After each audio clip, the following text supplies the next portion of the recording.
Here's the deal. Desires, they might be good, they might be bad, but even good desires are not a prediction of the future, and they're not necessarily the voice of God.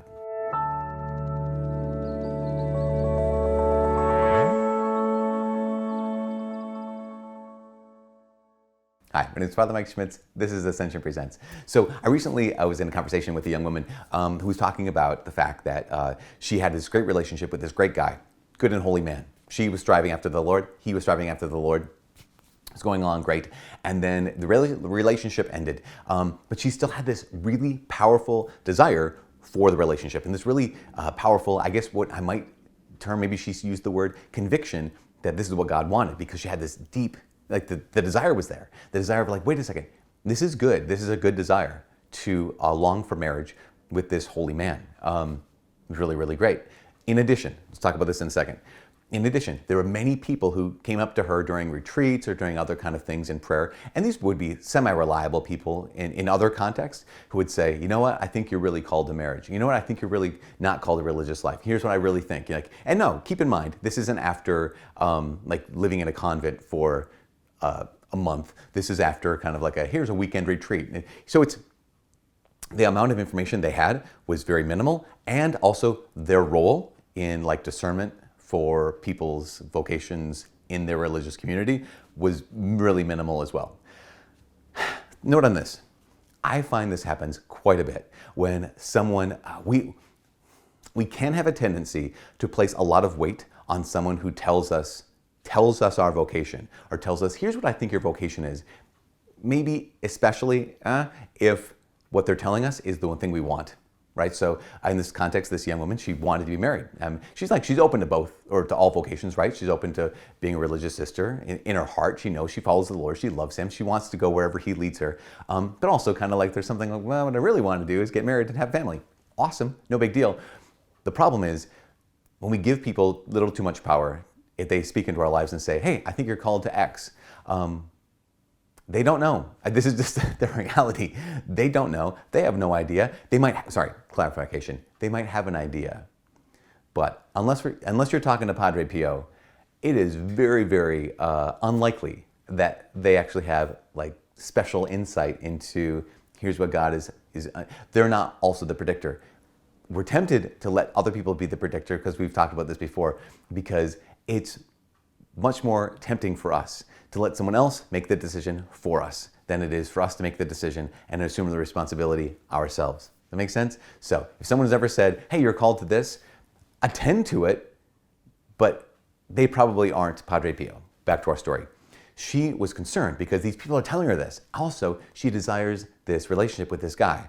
And then, as life goes on, the guy has a relationship with someone else. And the question is, wait, how come God would put this desire in my heart that he didn't want fulfilled?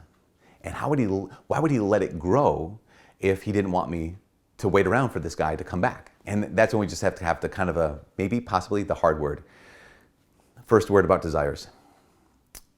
Our desires are not predictors of the future. That's just bottom line.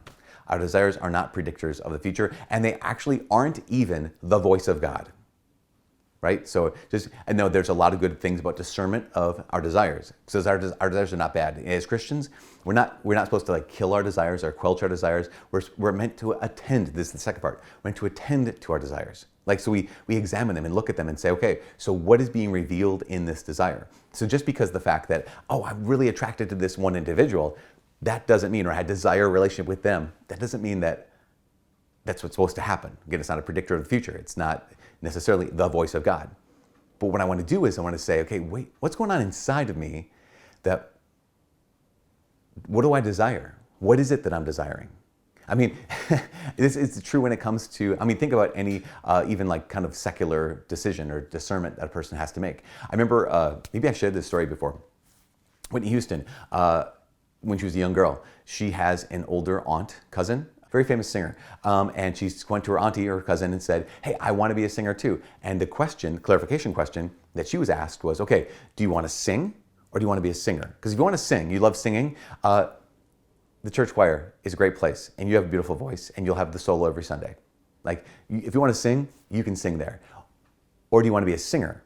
which means you're going to live a certain kind of life and probably scrape to make ends meet. And you're going to live this life of just like, singing again and again, day after day after day. You're going to live a certain kind of, so what is it you really want? I just desire to sing.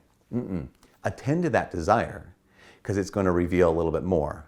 Oh, I don't just want to sing. I want to live this life of an entertainer, of a singer. Like, okay. Same thing is true for virtually any of our desires that appear good. We attend to them and ask the question, okay, what is this revealing about my heart? What is this revealing about what I really, really want? So in this gal's situation, and so many of our situations, like, okay, I'm attracted to this guy. That must mean that I should wait for him. Well, two things. One is, no, it doesn't. Flat out. It probably means that you are attracted to the good, the true, and the beautiful. Here's a guy who seems good, and he's pursuing the Lord. It is really good for you to be attracted to that kind of person. But why does it keep growing like this if I'm not meant for this person? Well, it keeps growing because whenever you go to prayer and discern and talk to the Lord about your vocation, he keeps coming up. Now, why does he keep coming up? It's not from God. Because you keep bringing him up, right? Amen? Can I get the little retweet? That's what happens in our lives. If I keep bringing back the same stuff to the Lord, why do I want it more? Because I keep feeding it. That's not me saying that someone's being silly if they do that. It's being normal. It's being human if we do that. The reality is, because that desire has grown, does not reveal that that's God's will. It just reveals that I've been placing a lot of my heart into it. So, desires could be good. I could desire good things. I could desire bad things. That's almost irrelevant. The question is, what is that telling me? Not about the future, not about necessarily even God's will. What is that telling me about me?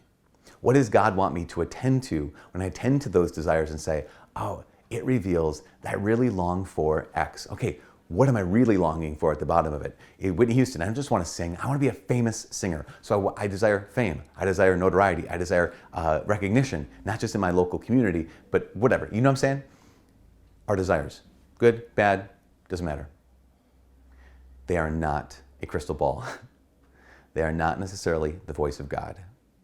What I do is I take those desires, I attend to them, I try to understand them, where they're coming from, what they are, and what they're pointing to. And if I can do that over time, then I can say, God revealed through my desires that, yeah, I was called to marriage and family. Or God revealed through my desires, I was called to the priesthood, or to enter the convent, or I was called through my desires to enter this particular field. Does that make sense? Hope it does. But I really appreciate it. She just had such a good heart as she was like sharing this with me, and I thought I would share her good heart and that desire she has for goodness and holiness and for a great relationship with you all. Because I imagine that if you're watching this, listening to this, you probably have pretty good hearts too.